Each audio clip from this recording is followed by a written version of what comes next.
Vancouver's condo dream just turned into a developer's nightmare, and Premier David I can't spin his way out of this one. Over 25,500 brand new condos sit empty across Metro Vancouver, double what it was just 12 months ago. The average condo price has dropped to $728,800, down 4.4% in a year. For investors who bought at the peak, that's a loss of $50,000 or more.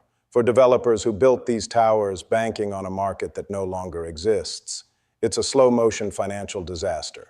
Companies are laying off staff, projects are going into receiver-hip, and the premier, caught between angry voters and developer allies who funded his campaigns, is watching his housing legacy collapse in real time. The warning signs were flashing red for years, but Vancouver ignored them.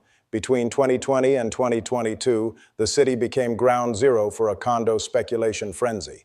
Unlike anything the region had seen in decades, investors flushed with pandemic savings, and borrowing at rock-bottom rates bought units sight unseen. Pre-construction sales centers drew lineups. Developers launched towers before breaking ground, confident they'd sell out in weeks, and they did. By early 2022, a typical one-bedroom condo in downtown Vancouver was selling for over $700,000. Two bedrooms pushed past $1 million. Investors didn't care about the layouts or the tiny square footage. They cared about one thing: flipping the contract before closing and pocketing $100,000 or more without ever taking possession. Have you been hit by the condo crisis? If you want, share your story in the comments. I read everyone. It wasn't just downtown. Burnaby's Metro Town became a hotbed for pre-sales. Quittam's SkyTrain corridor saw tower after tower approved and sold. Surrey, Central, Richmond, New Westminster, every municipality with transit access became a target for developers betting that demand would never stop. According to data from Rennie Intelligence, investors made up 50% of all condo buyers between 2021 and 2023. Half. These weren't families looking for homes. They were speculators treating real estate like a stock portfolio, buying multiple units at a time and holding them for quick gains. Walk through any of these buildings today, and you'll see the aftermath. Entire floors sit empty. Lobbies that were supposed to buzz with residents echo with silence. In one Burnaby tower, completed in early 2025, only 60% of the units are occupied. The rest owned by investors who can't find tenants willing to pay the rent they need to cover their costs. Or they're owned by developers who never sold them in the first place and are now bleeding cash trying to keep the lights on. Before continuing, if you're following this housing crisis closely, make sure you're subscribed to this channel. We're tracking every twist in BC's real estate collapse, and you don't want to miss what's coming next. Hit that subscribe button. The break came fast. By March 2022, the Bank of Canada began hiking interest rates to crush inflation. The overnight rate, which had sat at 0.25%, 25% during the pandemic, rocketed to 5% by mid-2023. Mortgage rates followed. A buyer who could afford a $3,500 monthly payment at 2% suddenly faced $5,000 or more at 2%, 5.5%. The math stopped working overnight, demand evaporated. Investors who had counted on flipping contracts found no one willing to buy. Pre-sale deposits, often $50,000 to $100,000 or more, were suddenly at risk. Some walked away, forfeiting their deposits rather than closing on properties they could no longer afford. The numbers tell the story. According to the Canada Mortgage and Housing Corporation, about 2,500 new condos are sitting unsold and empty in Metro Vancouver as of October 2025. That's double the number from a year ago, but even that figure might be conservative. Oleg Gallick, a real estate agent with Royal Pacific Realty, told BNM Bloomberg that the real number could be as high as 3,500 by year-end. Developers don't have to report unsold inventory. So these are all estimates. What's clear is that the glut is real and it's growing. Greg Zotti, president of Vancouver-based development company Rennie, put it bluntly. The last time we saw this level of developer-owned, unsold inventory was 24 years ago. 24 years. That takes you back to 2001. The last time Vancouver's condo market experienced anything close to this kind of over-up. Zotti, who's been in the industry for decades, says the current slowdown has been building since March 2022. But yes, over the last year it's gotten very real. The unsold units are heavily concentrated in Burnaby, Quitlam, and parts of Surrey. These are the suburbs where developers went all in on investor-focused units.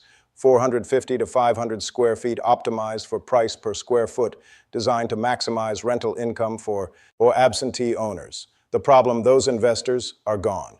With higher borrowing costs and new regulations targeting speculation, investor participation has collapsed from 50% of buyers to just 7%, according to Renee Intelligence. 7%. The market that developers built for no longer exists.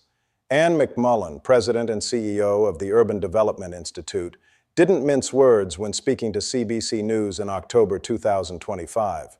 Condos cost more to build than 80% of Metro Vancouver residents can afford, she said. Read that again. 80%. That means the vast majority of people living in the region, families, young professionals, essential workers, are priced out of brand new condos before they even walk into a sales center. McMullen explained that construction costs have escalated so much over the last decade that developers are stuck. They can't lower prices without taking massive losses because land, labor, and materials have all skyrocketed. But they also can't sit on empty units forever. The carrying costs, mortgage interest, property taxes, strata fees pile up every month. There is a potential storm coming, and it's frightening, McMullen told reporters. Some companies are already laying off staff. There's also some developers that have actually gone into receivership. The layoffs are real. In June 2025, West Group Properties, one of Western Canada's largest private real estate developers, announced it was cutting 12% of its workforce. Bo Jarvis, the company's president and CEO, called it a cost of delivery crisis and said the layoffs were the direct result of having to delay future projects. West Group, the developer behind Vancouver's massive River District Master Plan community, stressed that the company remains fiscally sound. But the fact that a firm of that size and stature is cutting staff speaks volumes about the state of the market. Rennie Group, the condo marketing firm that basically wrote the playbook for Vancouver's pre-sale market, laid off 25% of its staff earlier in 2025. That's 1 in 4 employees. George Wong, founder and CEO of Magnum Properties, told the Globe and Mail that he's laid off 5 people from his 60-person team and revenues are way down. He's advising developers to hold off on launching new pre-sales because they'd need to sell around 60% of a building within 12 to 18 months to secure financing, and that's simply not achievable in the current market. The receiverships paint an even darker picture. Thin Properties, a major Burnaby-based developer, has seen multiple projects placed into receivership over the past year. In November 2024, a judge appointed a receiver for Thynes District Northwest project in Surrey, a planned 2-tower development with 1,023 units near Surrey Central Sky train station. The lender, Kingett Mortgage Corporation, claimed Thynd owed more than $85 million and had defaulted on the loan.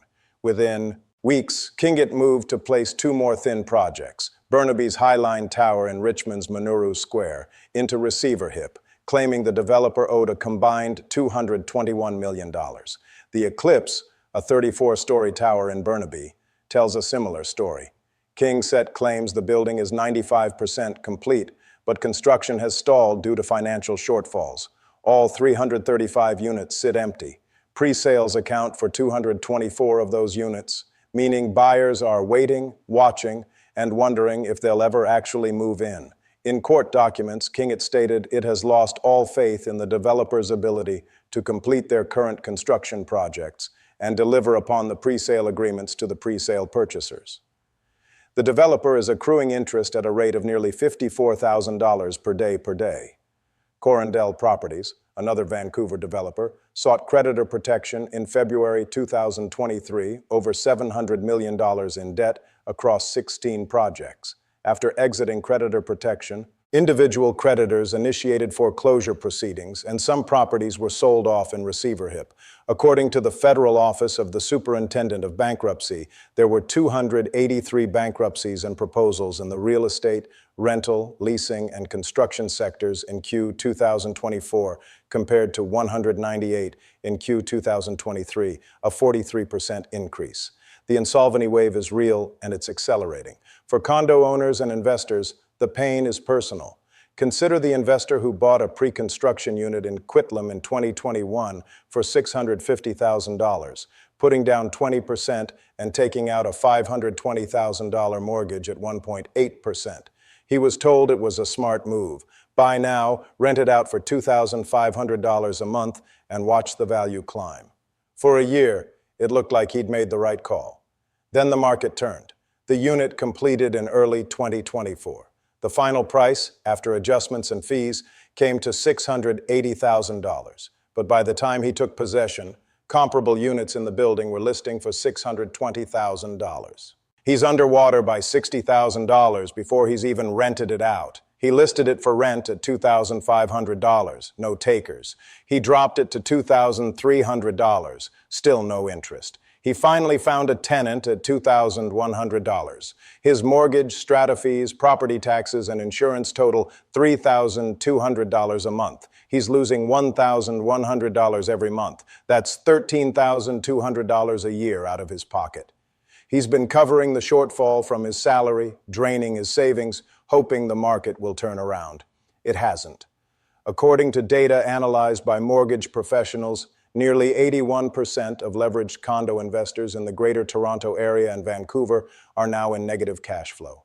The average monthly loss is $597, more than double what it was in 2022. For investors who bought at the peak with minimal down payments, the losses are even steeper. Many are considering walking away, taking the hit to their credit, and letting the bank foreclose. It's not what they planned, but they see no other way out. The assignment market, where investors could sell their pre-construction contracts before closing, has collapsed. During the boom, assignments were golden tickets. An investor would buy a unit for $600,000, wait 2 years, and sell the contract for $750,000 without ever taking possession. Risk-free profit. Now, assignments are selling for 10% to 30% below the original purchase price, if they sell at all. A unit bought for $700,000 in 2021 might fetch $550,000 on assignment today. Many investors are simply forfeiting their deposits, often $100,000 or more rather than closing. For some, it's the biggest financial loss of their lives. Older condos in the resale market are selling better than new builds. According to Oleg Galuk, the new inventory tends to sit on the market. He told CBC News, buyers looking for actual homes to live in prefer older buildings with better floor plans, more square footage, and parking included. The new towers designed for investors with their tiny layouts and lack of parking aren't what owner-occupiers want.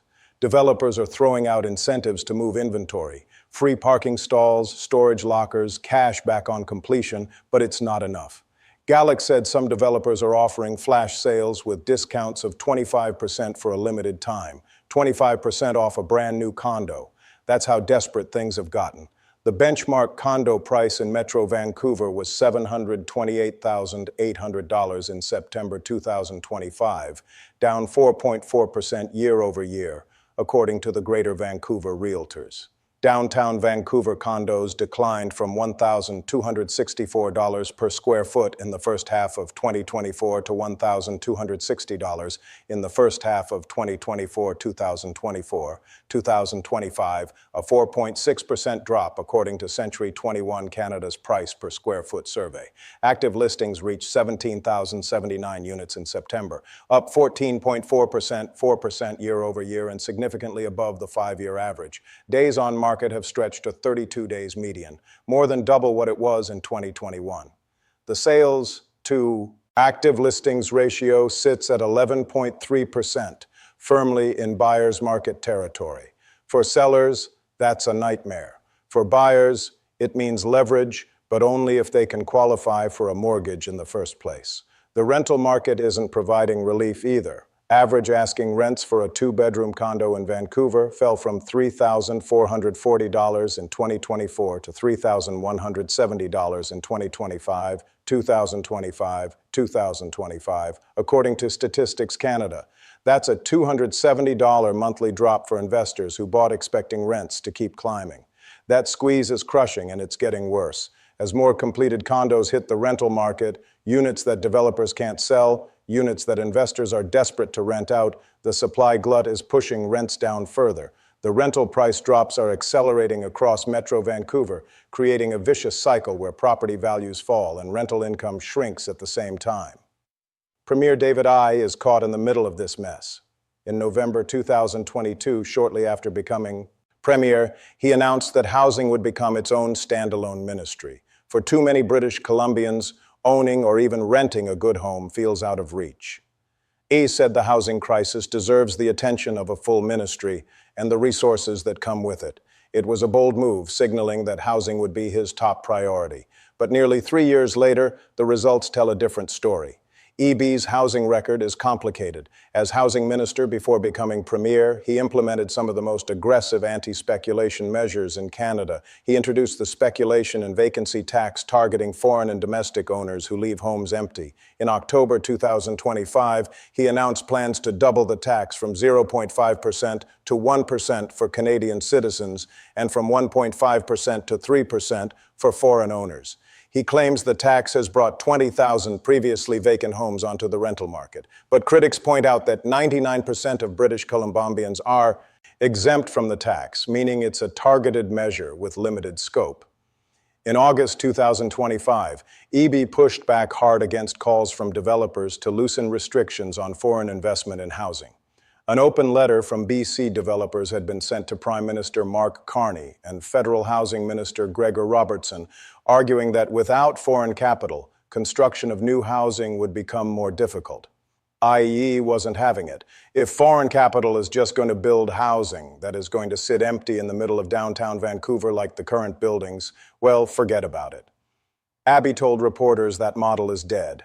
He pointed to the glut of empty condos owned by offshore buyers as evidence that speculative foreign investment created unaffordable housing without benefiting local residents. But EB's stance on home prices has put him at odds with the federal government. In May 2025, newly appointed Federal Housing Minister Gregor Robertson, Vancouver's former mayor, told media in Ottawa that he did not want to see home prices decline. Robertson argued the focus should be on building affordable housing like co-ops and social housing, not crashing the market. I think that we need to deliver more supply, make sure the market is stable, Robertson said. He clarified he didn't want to reduce the price of a family's current home, which for most Canadians is their most valuable asset. EBIE took a different view. At a May press conference, he said, provincial policies have been designed to actually bring down the cost of land and home prices. What we're trying to do is actually bring down the cost of land. And I think we are starting to see that in terms of availability of sites for development across the province, AB said.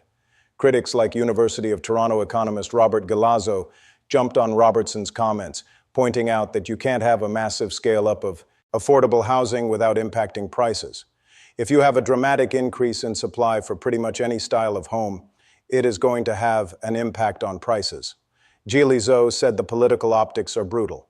Aye, the BC premier, who once railed against the influence of developers and speculators, now finds himself attending industry events and defending a housing strategy that's failing to deliver. On October 3, 2025, EIE attended the Urban Development Institute's annual luncheon at the Hyatt Regency in Vancouver. The UDI is the developers' lobby group, and the event is where government officials and industry insiders gather to discuss policy. Critics have seized on EB's attendance as evidence that he's in the pocket of developers. One observer wrote that EIE makes an annual pilgrimage to pay obeisance to his political master, Bob Rennie, the so-called condo king. Rennie, a politically connected real estate marketer, has been a polarizing figure. In Vancouver, politics for decades. The contrast between EB's words and actions is stark. As an opposition MLA and housing critic, EB castigated the BC Liberal government for being too cozy with developers. He criticized former Premier Christy Clark's ties to Bob Rennie and the real estate industry. But since taking power, EB has pursued policies that closely align with what developers have been asking for: upzoning, streamlined approvals, reduced development cost levies, while the housing crisis has only deepened. The reality on the ground is this: Vancouver is building fewer homes per capita than it did 50 years ago, despite having double the population. Housing starts dropped 59% in March 2025 compared to March 2024, primarily due to collapsed demand for multi-unit construction. In the first half of 2025, construction starts fell 25% across the province. Projects that were supposed to break ground in 2024 have been canceled or delayed indefinitely. The pipeline is drying up. Developers aren't launching new projects because they can't meet the pre-sale thresholds required for financing. Banks won't lend without at least 50% to 60% of units sold within 12 to 18 months, and that's simply not achievable in the current market. Ann McMullen pointed to government policies at all three levels, municipal, provincial, and federal, as adding to the cost burden: development cost levies, infrastructure fees, energy step codes, public art requirements, affordable housing mandates. All of it adds up. The City of Vancouver's 2025 budget included a 3.9% property tax increase and an 18.2% hike in utility fees. For condo owners, that's hundreds of dollars more per year in expenses. For developers, it's one more cost they can't pass on to buyers who are already maxed out. In June 2025, Vancouver City Council approved measures to defer development cost levies and community amenity contributions to help prevent further slowdown in housing construction. It was a tacit admission that the city's fee structure was contributing to the crisis, but it may be too little, too late. The damage is done. Projects have been canceled. Staff have been laid off. Developers are selling off assets to cover costs. Some are quietly unloading condo inventory at steep discounts to insiders, realtors, valued clients, just to keep lenders happy and avoid receivership. The human cost of this crisis is mounting. Families who stretched to buy pre-construction units in 2021 and 2022 are now facing financial ruin. One couple bought a one-bedroom condo in Burnaby for $590,000 in 2021, putting down 15% and taking out a $500 $1,500 loan mortgage at 1.7%. They were first-time buyers, thrilled to get into the market. The unit completed in 2024. The final price after adjustments was $615,000, but by then, comparable units in the building were selling for $540,000. They're underwater by $75,000. Their mortgage is up for renewal in early 2026. The rate is jumping from 1.7% to 5.2%. Their monthly payment will increase from $2,100 to $3,400. They can't afford it. They've looked at refinancing, but they don't have the equity. They've considered selling, but they'd need to bring $75,000 plus realtor fees to the closing table. Money they don't have. They're trapped. Another investor, a 55-year-old planning for retirement, bought 2 units in a Surrey tower as a nest egg. He paid $550,000 each in 2021. Both units completed in late 2024. The market value of each is now $480,000. He's lost $140,000 in paper value across both units. He's renting them out for $1,900 each, but his carrying costs, mortgage, strata, taxes, are $2,600 per unit. He's losing $700 per month per unit, or $1,400 total. That's $16,800 a year. He's been covering it from his retirement savings, hoping prices will recover, but he's running out of money and running out of time. He's considering bankruptcy. These aren't isolated stories. They're playing out across Metro Vancouver and every suburb where developers overbuilt and investors overreached. The dream of passive income and easy wealth has turned into a financial trap that's destroying lives. The condo crisis you just saw is connected to something even bigger that's about to blow up Vancouver's housing market. We've uncovered how BC's lumber industry, the backbone of construction in this province, is collapsing under the weight of new tariffs and export restrictions. Lumber prices are spiking, construction costs are exploding, and the ripple effects are about to hit every homeowner, renter, and developer in the region. Premier EBE is scrambling to respond, but the damage is already locked in. When the cost of building materials jumps by double digits overnight, the math on new housing projects falls apart completely. And for a market already drowning in unsold inventory, this is gasoline on a fire. You need to see how deep this crisis goes and why the lumber collapse means Vancouver's housing nightmare is just getting started. Watch our next video right now to understand what's really destroying this market from the inside out. See you inside.